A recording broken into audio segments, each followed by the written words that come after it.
algo darrere, s'han quedat sense feina per algo, no és algo com beneix una crisi econòmica, no.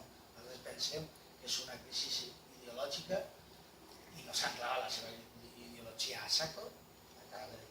La prova està demostrat que les reformes no servim per a res, simplement per a retallar els nostres drets i les nostres llibertats per a que queden sempre en les mans des de sempre. Aleshores començarem a polititzar. Clar, això ja es comença a fer que un sector de gent li entra la por que ens han educat constantment de que la política és per als polítics. I no és així. Nosaltres tots entenem que som agents polítics, que tots tenim que mullar-se, tots tenim que dir les coses per el seu nom, sense ninguna por i sense ninguna por, no? Aleshores començarem a polititzar-ho i n'hi hagué gent que se n'anà, però se quedarem un nucli dur ahí, unes 50 persones que es començarem a dir les coses i a molestar i a tocar els punts que molestaven l'Ajuntament. Cada acte que fèiem se plantàvem allí i dèiem, bueno, sí que passa, feu vins d'honors perquè heu ficat la primera pedra d'un edifici i així passa el fat. I teniu així a tota la cúpula del Pero, sabeu que Montcada està al feu, sempre s'ha dit que Montcada és una fàbrica de retors i guàrdies civils. I la veritat és que no va molt desencaminat la vida. Aleshores, arribat a aquest punt que comencem a fer aquesta agitació política, perquè enteníem que teníem que difondre el que estava passant, també l'altre sector important era el de la faena. Com ataquem el problema de la faena? Clar, la majoria de la gent que estava en la plataforma venien del sector de la construcció o sectors vinculats. Aleshores, això havia acabat ja obsolet, s'havia rebentat.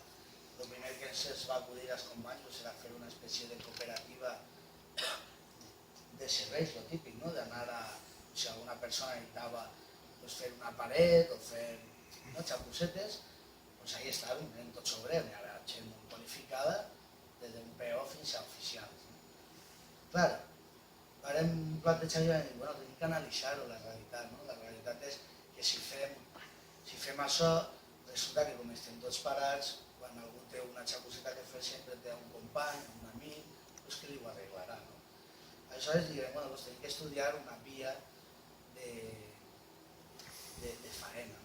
Aleshores, n'hi ha companys que ja venien de la lluita de la recuperació de l'Horta, per l'Horta, associacions contra el tercer cinturó i tota la història. Aleshores diguem, bueno, pensem que la recuperació econòmica en el País Valencià passa per l'Horta. L'Horta s'ha treballat sempre a l'Horta.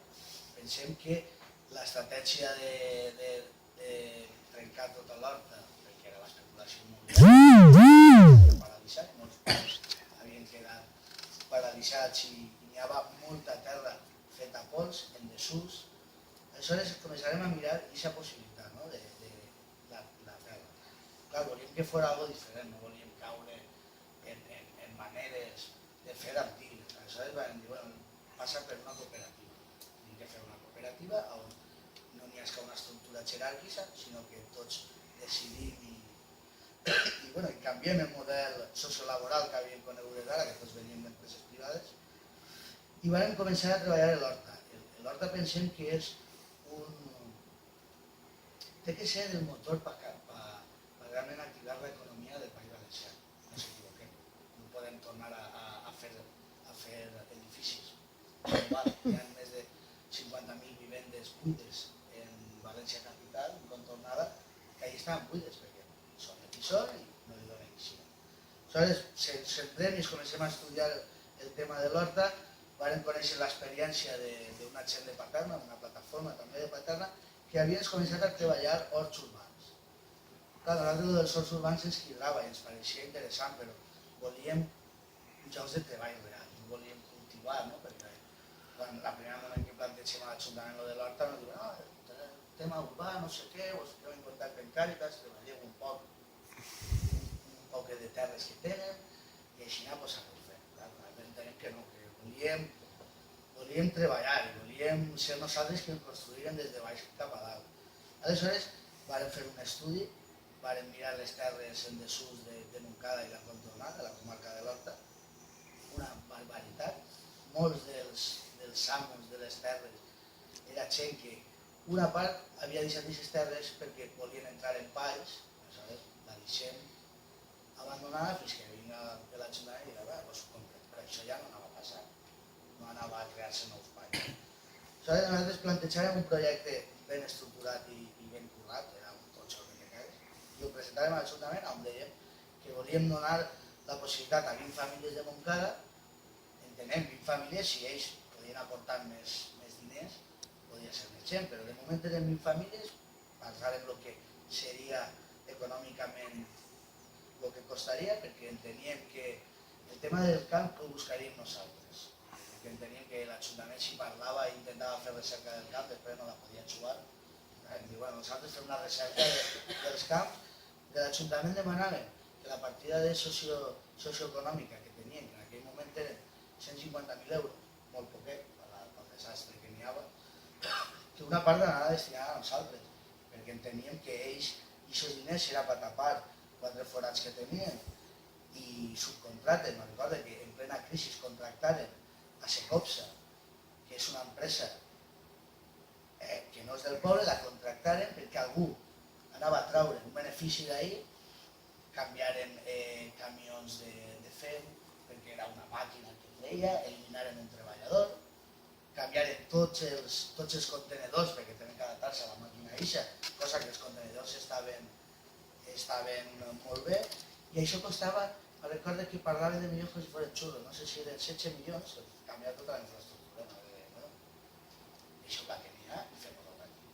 Però ells que res, nosaltres ja se dedicaren, com veiem que ells no feien res, al tema de l'horta. I presentarem aquest projecte. Aquest projecte consistia en que l'Ajuntament ens deixava ferraments per a poder treballar el camp i dotava d'una xicoteta beca d'estudis, per dir-ho d'alguna manera, a cada company del projecte, que era de 10 euros per dia treballat, que això implicava uns 200 euros al mes.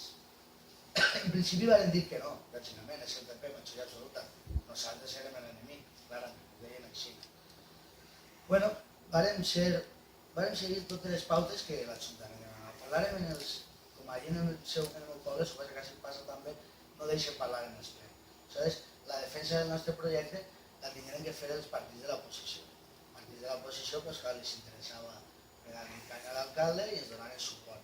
Alguns d'ells, no fa falta dir nom, intentaven que n'hi haguera, no? Si ja que ens ajudaven, doncs que nosaltres farem alguna cosa, no? Farem campanya, nosaltres no, tu vols ajudar perquè hi ha un problema o no vols ajudar. Aleshores, ho varen presentar el típic, no? En un ple se presenta el projecte de la plataforma, ho estudiarem, tal. Al següent ple, la posició tornava a preguntar, bueno, com està el projecte de la plataforma? Què esteu fent? És que no és viable, és que no sé què, no sé quantos. Bueno, li donarem, nos digueren, dia tal, l'últim ple, ahí se decidirà. Entonces nosaltres pues, teníem la mosca darrere l'orella, me recordo que era el 3 de març del 2012, que era la matinada abans de la vaga general que se va fer, la primera vaga aixina forta que va fer. Aleshores nosaltres anàvem al ple, en la mosca darrere l'orella, i van fer un plan B, que era, si ens deneguen el projecte, se tanquem amb l'Ajuntament. I se tanquem indefinidament. Vull dir, portàvem sacs de dormir, tot estava... Jo, que era que tenia els enllaços de la premsa i tal, pues portàvem l'ordenador, si teníem que enviar notes de premsa i tot això, bueno, teníem preparat la resistència fora, no?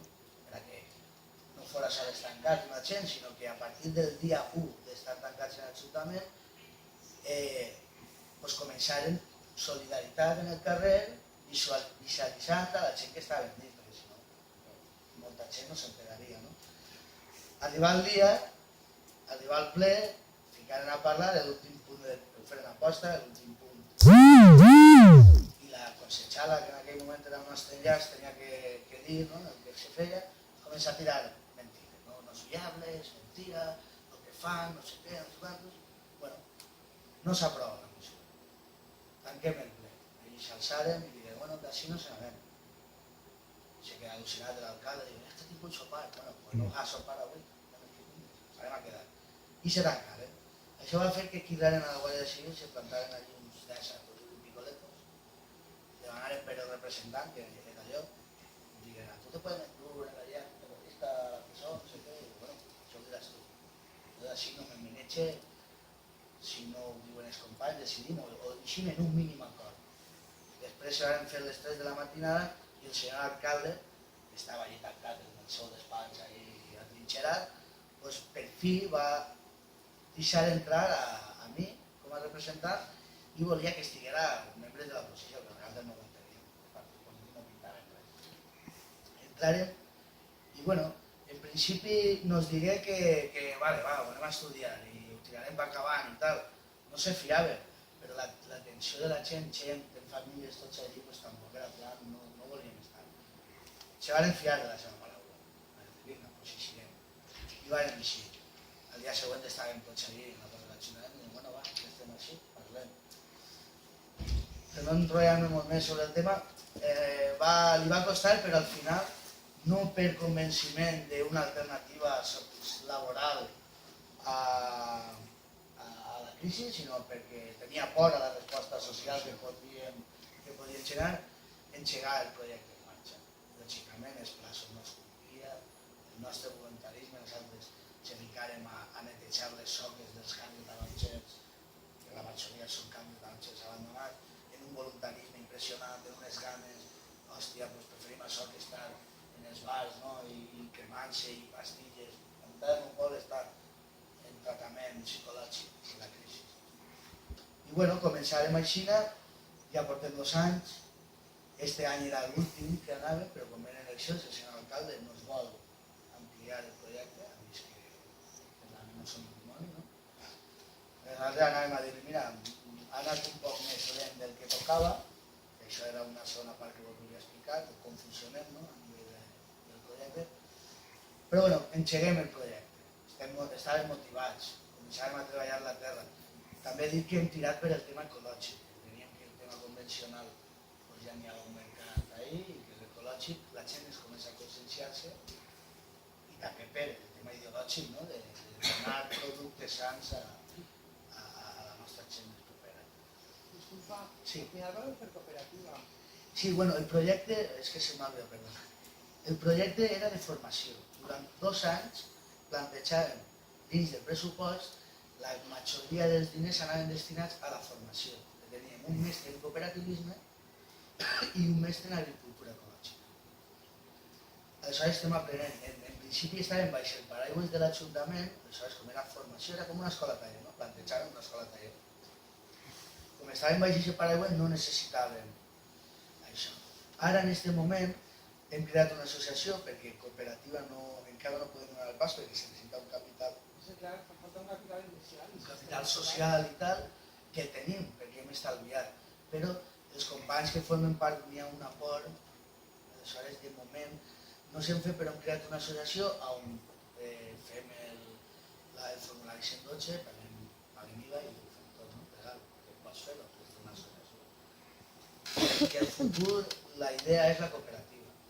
Ja tenim el nom, ja tenim registrada la marca, que és Terra i Saó, us he portat així un poc de propaganda. Bueno, i això, i ens dediquem a treballar. Com funcionem? Així, no? Comencem a recuperar terres cedides, el primer que fem és parlar amb gent amb camps i dir, mira, no tenim diners per arrendar el camp. Si podem fer càrrec de lo que és el rec, l'impost de l'IBI, no? L'impost de la terra. I ens han cedit, fem un contracte. Sí. Este cooperativismo viene con formación profesional. ¿Cómo? ¿Perdona? Con formación profesional. ¿El proyecto? Sí, tenemos, ya he dicho, 2 profesores y... Sin formación, difícilmente pueden recuperar cooperativismo. Claro. Nosotros veníamos de la construcción, no teníamos contacto en l'horta, no? Nosaltres com funcionem? Pues teníem 2 dies a la setmana de classe, els altres a treballar al camp, no? Ens ensenyaren a cultivar, el tema ecològic, a fer els tractaments, a fer... Bueno, ja anem aprenent. I en el cooperativisme ens ensenyen, molt important, el tema de les lleis cooperatives, no? En València és més restrictiva que en altres llocs, en Catalunya la llei cooperativa és molt més àmplia i més oberta, i es comencem a dissenyar ja els estatuts i com funcionarien, acotant encara més si se pot les normatives, perquè les normatives són jeràrquiques en la cooperativa, no? També tenim una junta i tota la història, doncs nosaltres acotem encara més pensant en un cooperativisme transformador.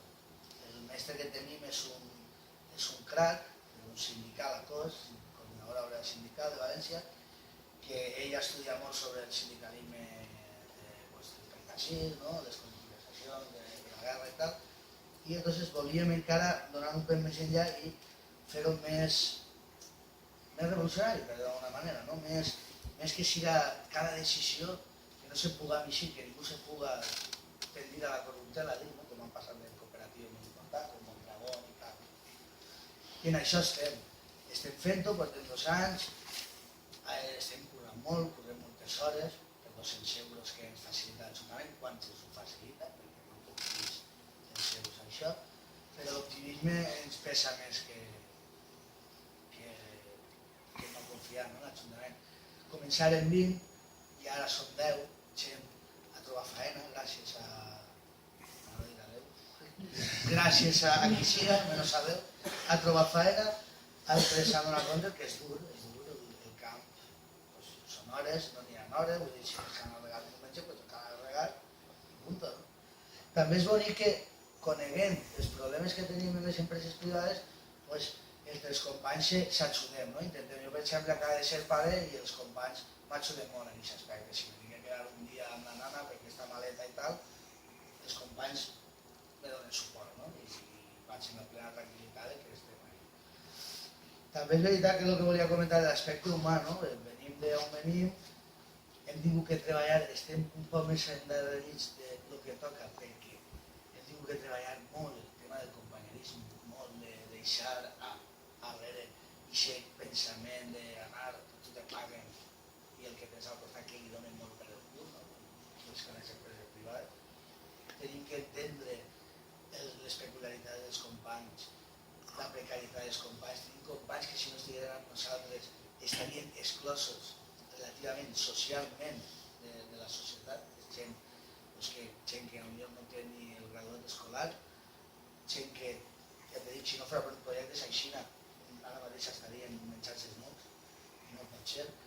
I això ens costa molt. És una cosa que a mi m'ha fet aprendre molt com a persona. Jo vinc del moviment social, he militat en organitzacions marxistes i molt polítiques, i quan estàs al peu del camí t'adones compte que vius dia a dia en contradiccions. No tot és perfecte, no tots són dir això se'n va aixina i punt, sinó que tens que saber a qui tens al costat, tens que conèixer. I això ens acosta molt. I som queda 10, però 10 ben avinguts, no? Encara n'hi ha roses. Però vosaltres penseu que seria captiu, perquè imagina que la finalitat és que aquestes famílies que estem treballant pugueu sobreviure. Sí. Clar, en 200 euros no paguem les factures. Correcte. Penseu que realment és possible que 10 famílies puguen viure? Sí. Pensem que dignament, vull dir, lògicament no anem a repartir 100.000 euros. No. Ni sonyo. 600 euros a un tampoc.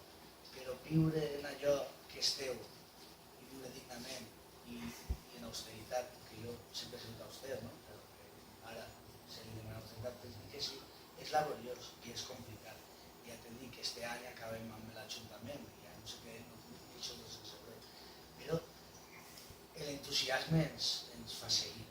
Estem fent per això, vull dir, he vingut així a fer la xava informativa, però vaig a dir, una part egoista, també he vingut a fer un poc de propaganda, perquè per fi tenim una furgona, per fi tenim producte i per fi podem servir a casa, no? I així ho hem fet. Paperets, que si estic interessats en comprar caixetes. I anem tirant d'això, és molt difícil. Tenim companys llauradors que porten 10 anys i ara comencen al saló. Però bueno, sabem que aquesta crisi va per llarg i que és molt complicat, que no anem a... Se teníem que reinventar. Podríem, jo no puc aspirar a tornar a... Jo muntava andàmics, d'esto de cremallera, supermodern, no? Era oficial. Sé que això pues, no va tornar. I l'horta també per ideologia hi ha que protegir-la, és un pulmó. És el pulmó del País Valencià. I passa per ahí. L'altre dia llegia un company, que és el de Terra i Xufa, no sé si coneixeu, Enric, que porta fase de setes. Un innovador, un tio molt curat, que que ell diu que, i és veritat, que passa per això, passa per la recuperació econòmica del País Valencià, passa per l'horta, que és el que tenim. No el monocultiu, entenem que tenim que diversificar. No pots taronges perquè ara te venen d'allà, sinó que tens que ser inventiu, el consum de proximitat és molt important, el tornar, fer que la gent no vagi a les grans superfícies sinó al petit comerç. Estem a punt d'obrir una tendera nosaltres, avui tenim una planta baixa on hem centralitzat la faena, on netegem el producte i els divendres servim caixetes. Funcionem així, vull dir, nosaltres enviem una llisteta als clients i diem esta setmana tenim això i d'altres productors tenim això. Ens ho demanen i nosaltres ho servim o venen al punt de recollida. I en un futur tindrem la nostra tenda, no? Bajés molta pasta, molta pela, estem estalviant, tot el que generem, tenim 200 euros xixos i anem generant un capital, aquest capital no se el repartim. Això és per a més ferraments, poder comprar una furgona i una muleta, ara una muleta que ens facilita més, no? I som més productius i anem, ara estem llevant les soques d'un camp que anem a activar, ho direm creixent molt a poc a poc, però anem fent. Jo, per lo que diu el company, és important tindre ferramentes en un poble, una plataforma natural per a mi és importantíssim, molt més important que un partit polític. I si la gent no arriba a la conclusió de que per canviar les coses tens que ser actiu, tens que practicar la solidaritat, tens que canviar els teus paradigmes mentals, malament. No perquè és que un Podemos, en tot el meu apreci, i sé que és un detonant, li ho estava dient, qui no veig que Podemos va canviar la realitat d'ací a un futur, és que està segur, totalment. Però no sols això és. Podemos ve dels moviments socials, i els moviments socials tenen molt més anys que Podemos, Pablo Iglesias, i és important aquesta lluita, i ara Podemos ha tingut una cosa bona que ha tornat a motivar a la gent per creure en la institució. Entenem que la institució està segrestada, tenim que llevar aquest segret de la institució. Però per fer això hem de crear estructures de carrer, com diuen Podemos o nosaltres, no? Un peu en el carrer i un altre en la institució, però en el carrer mai, que és el perill que se té. Si entres en una institució, la maquinària de la institució te pot absorbir i perds el carrer, i ahí l'has cagada. El carrer és la nostra casa, és el nostre això. Per això sempre defengam nosaltres, des del nostre punt de vista, que convocant un moviment social, ante tot sí, ser un moviment social però polititzat. Però ante tot tenim el principi clar de ser un moviment social. Que sí, és que està polititzat a poder treballar perquè de treballar tu a base de reivindicar, a base de protestar, no te fan cas i has que introduir-te dins el que és l'anigrama, és il·lusió, però sempre tinguem les bases clares que diguem del moviment social i a partir d'ahí tinguem de desenvolupar sempre l'actuació. Correcte, no? I que el nostre paper en la institució, és que no tingués el poder, bàsicament, no parlant en termes de poder, és la denúncia, és el denunciar dia a dia, que està en mans, està segrestat, que té que tornar al poble. Lògicament, és que no tens un poder real, com en el PP, en la majoria, i fan el que volen, no te queda més, no? Que generar aquest descontent